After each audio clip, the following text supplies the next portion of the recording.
ರಾಜ್ಯದಲ್ಲಿ ಇನ್ನೂ 3 ದಿನ ಭಾರಿ ಮಳೆ, 6 ಜಿಲ್ಲೆಗಳಿಗೆ ರೆಡ್ ಅಲರ್ಟ್.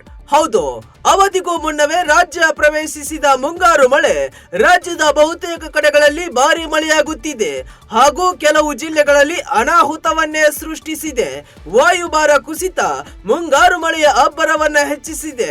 ಇನ್ನು 3 ದಿನಗಳ ಕಾಲ ರಾಜ್ಯದಲ್ಲಿ ಭಾರಿ ಮಳೆಯಾಗಲಿದೆ ಎಂದು ಹವಾಮಾನ ಇಲಾಖೆ ಮುನ್ಸೂಚನೆ ನೀಡಿದೆ. ಕೆಲ ಜಿಲ್ಲೆಗಳಿಗೆ ರೆಡ್ ಅಲರ್ಟ್ ಘೋಷಣೆ ಮಾಡಿದ್ದು, ಭಾರಿ ಮಳೆ ಹಿನ್ನೆಲೆ ಮುಂಜಾಗ್ರತಾ ಕ್ರಮವಾಗಿ ಶಾಲಾ ಕಾಲೇಜುಗಳಿಗೆ ರಜೆ ಘೋಷಣೆ ಮಾಡಲಾಗಿದೆ. ಉತ್ತರ ಕನ್ನಡ, ಉಡುಪಿ, ದಕ್ಷಿಣ ಕನ್ನಡ, ಕೊಡಗು, ಚಿಕ್ಕಮಗಳೂರು ಸೇರಿ 6 ಜಿಲ್ಲೆಗಳಿಗೆ ರೆಡ್ ಅಲರ್ಟ್ ಘೋಷಣೆ ಮಾಡಲಾಗಿದೆ. ಇನ್ನು ಬಾಗಲಕೋಟೆ, ಯಾದಗಿರಿ, ಹಾವೇರಿ, ಗದಗ, ಹಾಸನದಲ್ಲಿ ಯೆಲ್ಲೋ ಅಲರ್ಟ್ ಇದ್ರೆ, ಬೆಳಗಾವಿ, ಕಲಬುರಗಿ, ವಿಜಯಪುರ, ಬೀದರ್ ಜಿಲ್ಲೆಗೆ ಆರೆಂಜ್ ಅಲರ್ಟ್ ಘೋಷಣೆ ಮಾಡಲಾಗಿದೆ. ದಕ್ಷಿಣ ಕನ್ನಡ ಜಿಲ್ಲೆಯಲ್ಲಿ ಭಾರಿ ಮಳೆ ಮುಂದುವರಿಯುವ ಸಾಧ್ಯತೆ ಇದ್ದು, ಹವಾಮಾನ ಇಲಾಖೆಯು ಇಂದು ಕೂಡ ರೆಡ್ ಅಲರ್ಟ್ ಘೋಷಣೆ ಮಾಡಿದೆ. 115 ಮಿಲಿಮೀಟರ್ ನಿಂದ 204 ಮಿಲಿಮೀಟರ್ ವರೆಗೆ ಮಳೆಯಾಗುವ ಸಾಧ್ಯತೆ ಇದೆ ಎಂದು ಹೇಳಲಾಗಿದೆ.